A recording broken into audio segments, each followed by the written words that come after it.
trend blog, and then it would say trends and forecasts. And there would be all my information, videos of me, etc.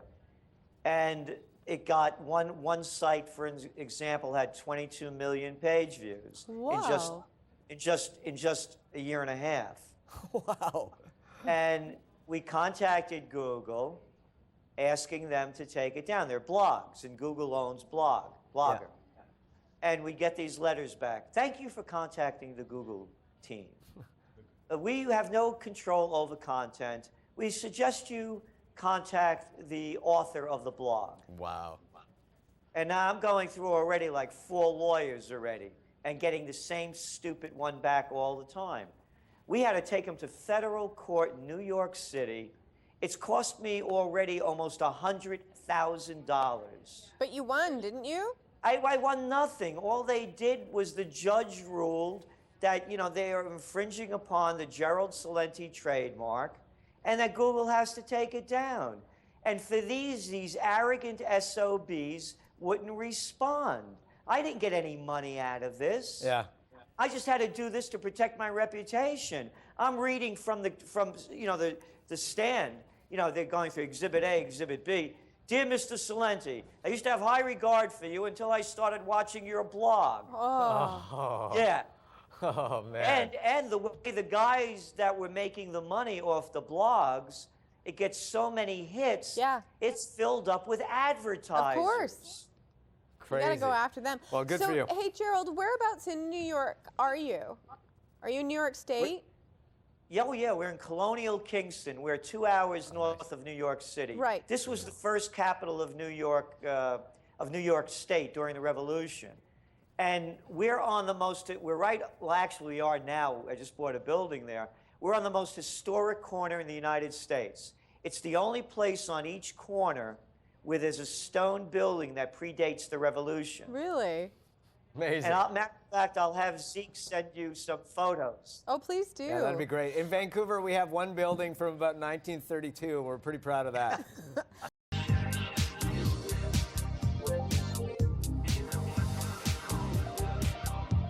Welcome back to the show, everyone. Well, we fell in love with him last time we met him, so we needed to have him back. He is the top trends researcher in the world. I know. Gerald Celente is joining us via Skype from New York. How are you, Gerald? Oh, thank you very much. I'm fine, and Happy New Year. Happy New Year to you, too. And we survived the apocalypse. What happened? We thought the world was going to end. Well, we recalibrated the Mayan calendar. There were 18 months, 6 days, and 5 hours off. So we have a little time. You know, Gerald, actually, let's start here for a second, because I was just reading your new trends report from the Trends Research Institute, and you talked about world leaders and how they finished off 2012, and their introduction to 2013 was probably more downbeat than at any other point in history. You know, look what happened here in the States. We just went through a presidential election. And immediately after the election, the bloom fell off the rose. There was no post-election high. And that's not only an emotional observation. When you look at the world equity markets as well, they voted with their dollars. And then, of course, we had the tragedy over here in Connecticut with the mass murder. And then the Washington drama queens, the DC drama queens, and the Beltway Circle jerks then got the American people and the world all on the edge. If the Mayan calendar wasn't bad enough, we're going to go over the fiscal cliff every day, every day, every day. So now the new year starts on a downbeat. It's continued like this, and it's showing worldwide. And Gerald, what is your opinion on the fiscal cliff? It's become a word that's almost become a joke because we hear it every single day, but what does it actually mean for the upcoming year? Are we going to fall off? No, what they're going to do is continue what they're all doing, and that's printing more money. We have to understand, these are the incompetents and the inepts. They call themselves Republicans and Democrats. I'm a political atheist. I don't believe in people's political religions or bow to their gods. So what I have to say only has to do with what I see and what I observe. So I would ask you this, Fiona.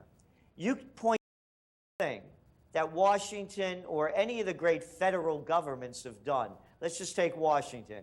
How about the war on drugs? Wow, that was great. Hey, look at those wars that you started in Afghanistan and Iraq. Brilliant, man. They are sensational. How about health care? Terrific. I got it. Let's get an education czar, and we won't leave any child behind, and we'll fix that too. Everything they do, they destroy. And they're doing the same thing with this. It shows you their level of incompetence. Nothing will happen. Here's what's going on. The people that got raped by going off the fiscal cliff are the average workers. The taxes on Social Security went up. But we pay into Social Security, by the way. They raise the taxes on them. And then you know what they call it when they give you back the money? Entitlements.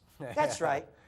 Like you're taking something for nothing. And it's interesting because as you look around the world, especially in Europe where this is, sort of hit harder first in Greece and Germany and Spain now, you look at the people that are underemployed or unemployed and the way that they're reacting, and it feels like that cauldron is just bubbling and bubbling and bubbling. Mike, you go back to our Trends journals. You'll read all about it. We wrote 2 years ago, Off with Their Heads 2.0. We knew that the Greek debt crisis was just the beginning of the European sovereign debt crisis.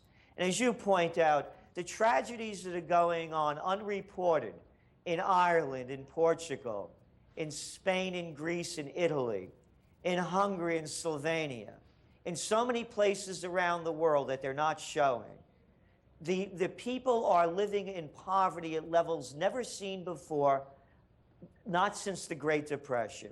The only thing that every government is doing, and I'm not making this up, is they're all printing money. You go and look at the new Prime Minister of Japan, Abe. Yeah. Do you know what they just did? They just printed about $264 billion worth of money coming out of the Bank of Japan to prop it up. We have what they call here quantitative easing 1, quantitative easing 2, now quantitative easing 3. Go over to Europe with Mario Draghi, the head of the central bank.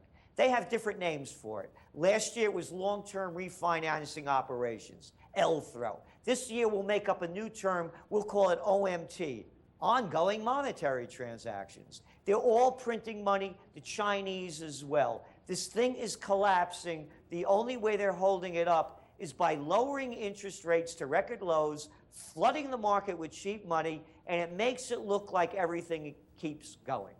Now, Gerald, as the world's #1 trend forecaster, you're always coining terms, and there's one that really captured our attention. We've heard of Generation X, Generation Y. Who is Generation F? It's us.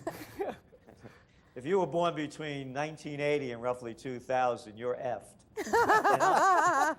What does that actually mean? I mean, in terms of a trend, this generation faces obstacles in a future that's pretty bleak. I mean, it's very uncertain. This is the first time in polling, in modern polling in America, where current generations feel that their future will be worse than the generations before them. This was the land of home, this was the land of opportunity, and not only in the United States, worldwide. Mike, you were mentioning Greece and Spain and Portugal. You're looking at an unemployment rate in Italy and Ireland, when you put it together, of that Generation F, you're looking at over 50%. Yeah. Come back here to the States. Kids are getting degrees in worthlessness, college degrees in worthlessness. They're in $80,000, $90,000, $120,000 in debt. I'm not making this up. On average, it's $30,000, and that's low. They're getting out. They can't get jobs. You know, and again, these are figures. The figures show that 50% of the ones that are lucky enough to get jobs, they're earning high school graduation level employment. Wow. They are at wages that cannot sustain their living. That's what's going on. And when you look at the jobs being created, they're being created in the healthcare sector. You have home health aides, a very important job, but pays no money. As a matter of fact, in America, they even refuse to pay home health aides that are taking care of your mother or father, somebody, an invalid, They won't even pay them minimum wage. They are not even obligated to pay the minimum wage. And then the other jobs are waiters, waitresses. They call it the hospitality sector, making somebody's bed at a hotel. So they're not getting paid anything. We've talked about some stuff that probably scares people. Are there some positive trends, Gerald? Please say yes. Something good we can attach ourselves to? There's something great, something like no one's ever seen before. Send $29.95 to Trends. Yes. Go back to the Black Plague. Things are black. It was something like 60% of the people in Europe were decimated from the Black Plague. What followed? A renaissance. Yeah. It was an awakening. It was a realization that what we're doing now isn't as good as the way it was going on in the past, a rebirth. Ali Romana e alla Antica, in the manner of the Romans and the ancients, are what they said to describe the quality of their work. I believe we are on the cusp of the Renaissance. That Generation F, by the way, they're the ones I believe that are going to lead it. They're not stupid. They know what's going down. They see the story. You're seeing it with new homesteading going on here in the States. They're going into these derelict cities, and they're rediscovering them and building them back. They're putting in urban gardening. The whole buy local thing is exploding. I believe we are on the cusp of a great change. Something happened. It's another trend, by the way, and you'll be getting the whole Trends report in about a week, of the Great Awakening that happened in America prior to the Revolutionary War. The awakening was based on a religious revival that people weren't beholden to the hierarchy of a church to find their salvation. They had it within themselves.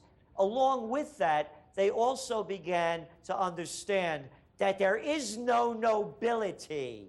There is no royal bloodline. And that's what spurred the revolution. The same thing is happening now. We began the conversation by talking about the fiscal cliff and the people in Washington. They actually think they're nobility. I'm not making this up. Yeah. Go around the world. Every time one of these two-bit leaders show up, we'll call them names. Prime ministers, chancellors, and presidents. They got a bunch of flunkies standing next to them. They call them honor guards. These cats are dressed up in military uniforms or costumes from 100 years ago, and there are hundreds of them. And they roll out red carpets. They think they're the nobility. And you're going to start seeing an uprising against that, and with the uprising, a higher level of rising to higher levels. Gerald, always thank you. fascinating to chat with you. You heard it here first. The hipsters shall inherit the earth. Yeah, away we go. The world's #1 trend forecaster, and as he mentioned, the trend forecast will be coming out in a week. You can go to Gerald's website to find out a whole lot more, TrendsResearch.com. Gerald, thank you so much. Always a pleasure, my friend. Thank you. We're going to take a break, and when we return, we're going to be telling you how plants can help you live longer and better. Don't go away. And not that kind of plant, expert. Oh, that helps too. Thank you, Gerald. That was great.